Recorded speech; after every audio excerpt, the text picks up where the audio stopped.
The House That Waited, a full-length horror story in 10 expanded chapters. Narration time. 25 plus minutes. TTS optimized. Chapter 1. The letter that found me. It was a late Tuesday afternoon, and the sky outside my apartment hung like wet cement. Heavy, unmoving. I was halfway through microwaving leftover lasagna when the doorbell rang. At my feet, my old cat Jasper hissed. Strange. He normally ignored visitors. When I opened the door, there was no one in the hallway.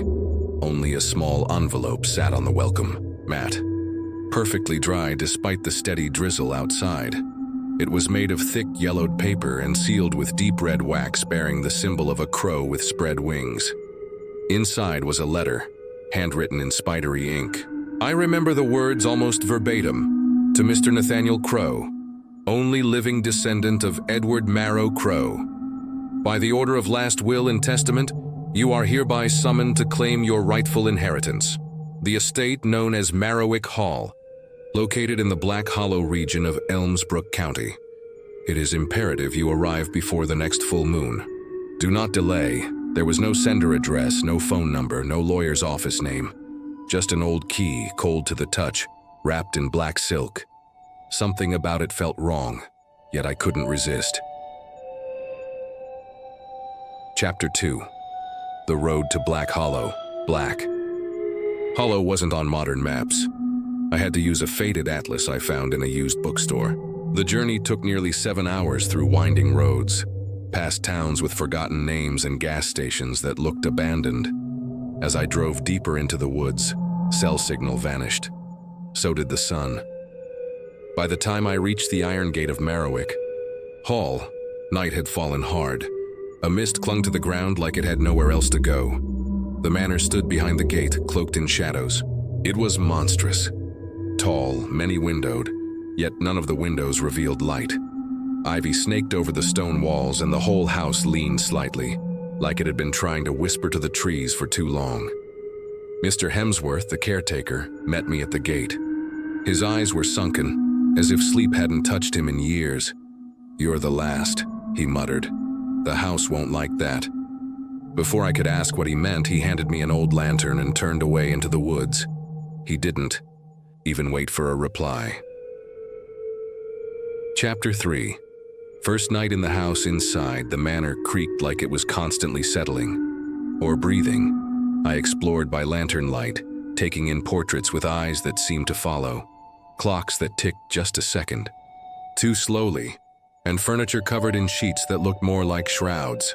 The kitchen still held dishes in the sink. A glass of wine sat on a table, half full, as if someone had been interrupted mid-sip years ago. Upstairs, I found a bedroom. The bed was neatly made, though the mirror above the fireplace was shattered. Not just cracked, but caved in, like something had emerged from it.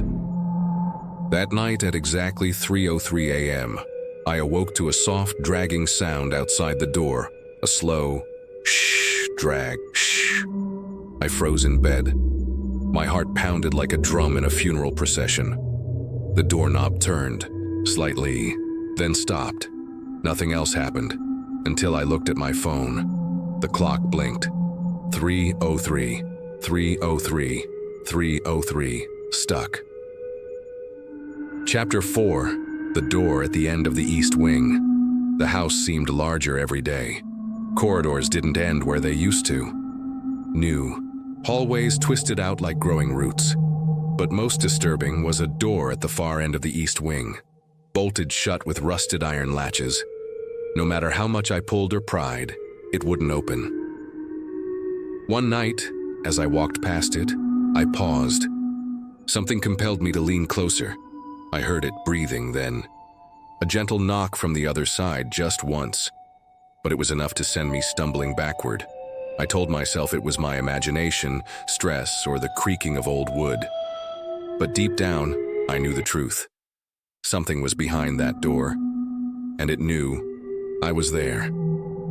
Chapter 5. Whispers that followed. I started hearing them on the 5th day. Whispers, they didn't come from any one direction. They were everywhere, behind the walls, inside vents curling from corners where light didn't reach. Sometimes they were unintelligible murmurs. Other times they called my name. Nathaniel. Stay. You're one of us now. I recorded the sounds one night. When I played it back, I heard something chilling beneath the whispers, a baby crying, and what sounded like someone humming a lullaby, painfully off-key.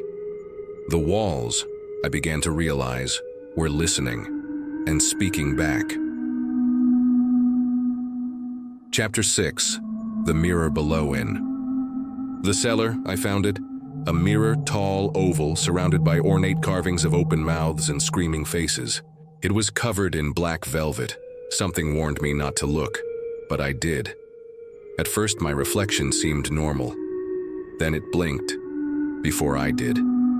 Then it smiled and whispered, "We've been waiting, Nathaniel. You belong to the house." I dropped the lantern and fled up the stairs, slamming the door shut behind me. But in the distance, from behind the walls, I heard the mirror laughing. Chapter 7. Edward's Final Words. I found the journal buried behind a false panel in the library. It was bound in faded leather and filled with Edward's final years in shaky, erratic handwriting. The house chose me, but I kept it quiet and for a time. It needs someone inside always, otherwise it wanders. Wanders? How does a house wander?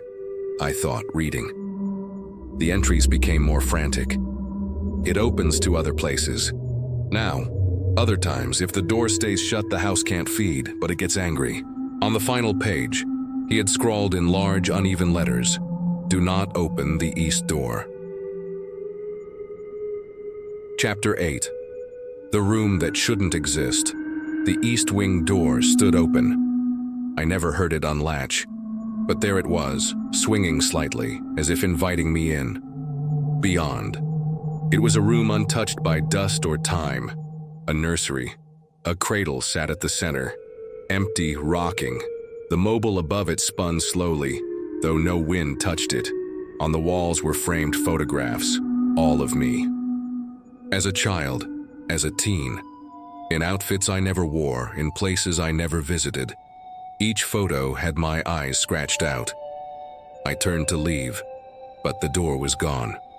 Only wallpaper remained, and the whisper of something crawling across the ceiling.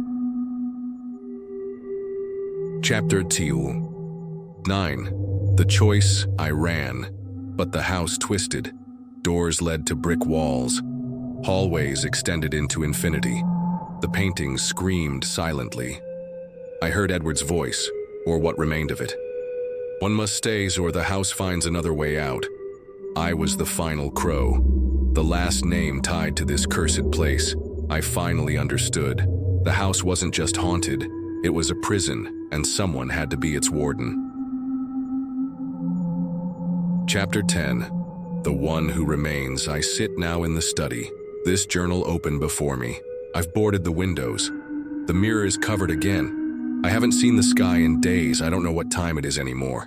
Clocks here lie. But the house is calm, for now. If someone finds this, leave. Burn the letter. Forget the name Crow, because once you enter Marrowick Hall, you never truly leave. And someday soon, the house will send another letter and begin again. Thunder Forest.